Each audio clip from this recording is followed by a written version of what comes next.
नमस्कार, मैं आचार्य अनुपम जोली। तुला राशि वाले लोगों के लिए आगामी सप्ताह अर्थात 31 अगस्त से 6 सितंबर के बीच में ग्रहों का आपके जीवन पर प्रभाव और उसके समाधान की बात करेंगे। सबसे पहले चंद्रमा की बात करेंगे, क्योंकि चंद्रमा आपके जीवन के प्रत्येक दिन उसका आपके जीवन पे असर दिखता है और वो बिल्कुल प्रभावकारी होता है।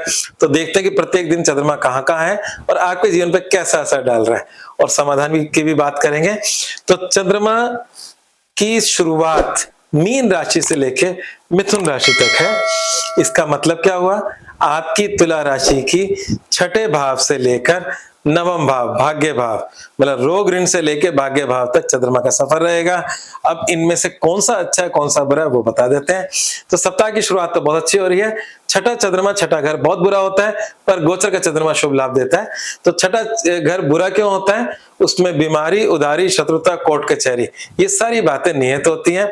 और जब ये सारी बातें आपके जीवन में बाधा उत्पन्न करती है, हेल्थ भी बाधा उत्पन्न करती है, शत्रुता भी बाधा उत्पन्न करती है, कोर्ट कचहरी भी बाधा उत्पन्न करती है, तो ऐसी जितनी भी चीजें हैं, उधारी भी आपके लिए तनाव का विषय बनता है।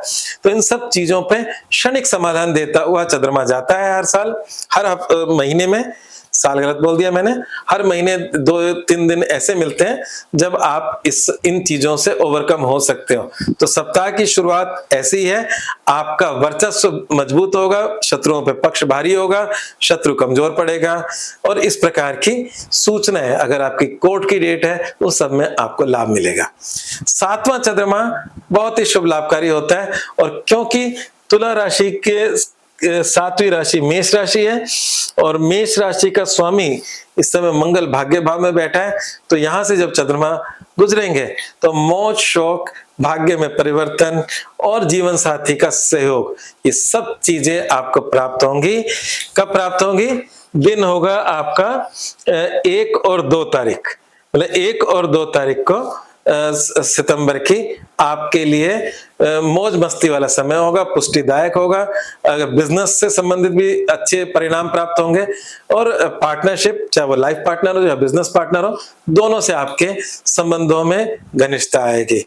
परंतु 3 तारीख को चंद्रमा आपकी राशि से अष्टम होगा, अर्थात वृषभ राशि में होगा, उच्च का चंद्रमा होगा, 8वां होगा। कई बार 8वां चंद्रमा, उच्च का चंद्रमा अचानक से चिंताएं दे देता है, और अचानक से चिंताएं दे देता है, वो किसी प्रकार की चिंता दे सकता है, नुकसान बताकर नहीं आता, अचानक से ही होता है।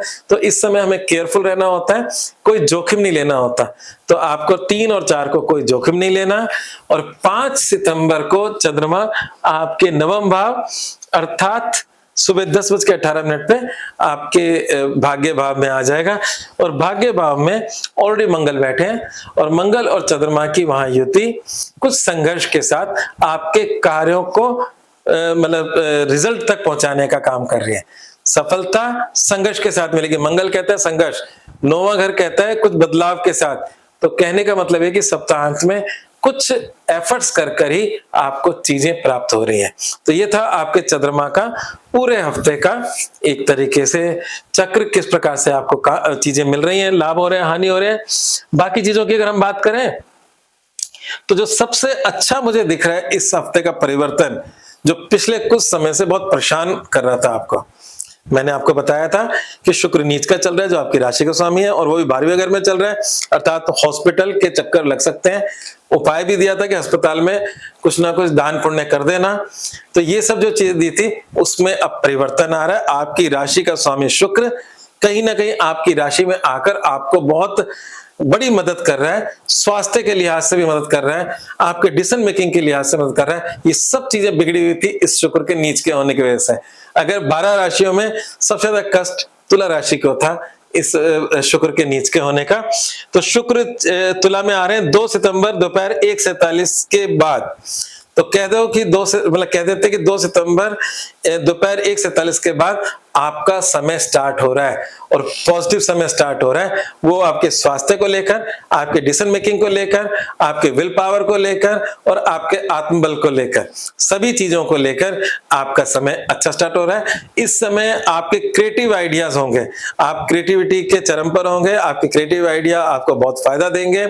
शुक्र क्रिएटिविटी का प्लेनेट है, और ऐसे लोग मेरा मानना है फैशन के साथ जुड़कर रहेंगे तो उनके लिए बहुत ही लाभकारी रहेगा। ऐसे लोगों को परफ्यूम जरूर इत्र जरूर लगाना चाहिए घर से निकलते वक्त। वो आपके साथ आपका लक जुड़ जाता है, आपका स्वास्थ्य जुड़ जाता है, क्योंकि शुक्र अपने साफ सुथरे और सुंदरता को पसंद करता है। चलिए आगे बढ़ते हैं। एक चीज और अच्छी है, शुक्र गड़बड़ता वो तो ठीक हो जाएगा 2 तारीख को। एक अच्छी चीज है, जो सबसे अच्छी चीज है, हर व्यक्ति को पैसा चाहिए, धन चाहिए, लाभ चाहिए। लाभ की राशि में सूर्य अपनी स्व राशि में है, केतु वहां पहले से बैठे थे, और आपके करियर का लॉर्ड बुध भी वहां बैठा है। सूर्य, बुध और केतु अभी तो आपके लाभ में बैठा हुआ है। तो इसका मतलब यह है कि मतलब दुख भर दिन बीते रहे भैया, अब सुख आए हो रहे। तो यहाँ पर स्वास्थ्य, बाकी चीजें सुधर रही हैं, साथ में इनकम में बढ़ोतरी भी अति शीघ्र हो रही है, या कह लो कि इस समय चल रहा है गेनिंगफुल। इस समय कमा सकते हो।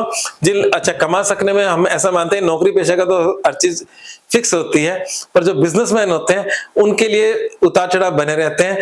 तो ये अभी समय चढ़ाव का है। और जो लोग नौकरी के साथ साथ कुछ अपना कुछ काम कर रहे हैं तो उनके लिए भी ये बेनिफिशियल है। और अगर नौकरी में इस समय कोई तनख्वाह में वृद्धि होती हो इस पीरियड में, तो बिल्कुल अगर आप कोशिश करें तो हो भी सकती है। तो ये समय आपके लिए गेनिंगफुल है। गुरु जो है वो उच्च के जरूर है, पर गुरु आपकी राशि से बहुत अच्छे ग्रह नहीं माने जाते। तो गुरु ग्रह के अच्छे बुरे दोनों प्रभाव है। केंद्र में उच्च के गुरु का महत्व कुछ और है। पंच महापुरुष योग में से एक योग बनता है, हंस योग बनता है। बहुत इसकी तारीफ है, मतलब आपके जीवन में एक अच्छी स्ट्रॉन्ग विल ताकत आ रही है। पर ये बृहस्पति आपके शत्रुओं और ऋण को भी बढ़ाने वाले साबित होंगे। तो रोग, ऋण और रिपु इसमें वृद्धि करने वाले हैं।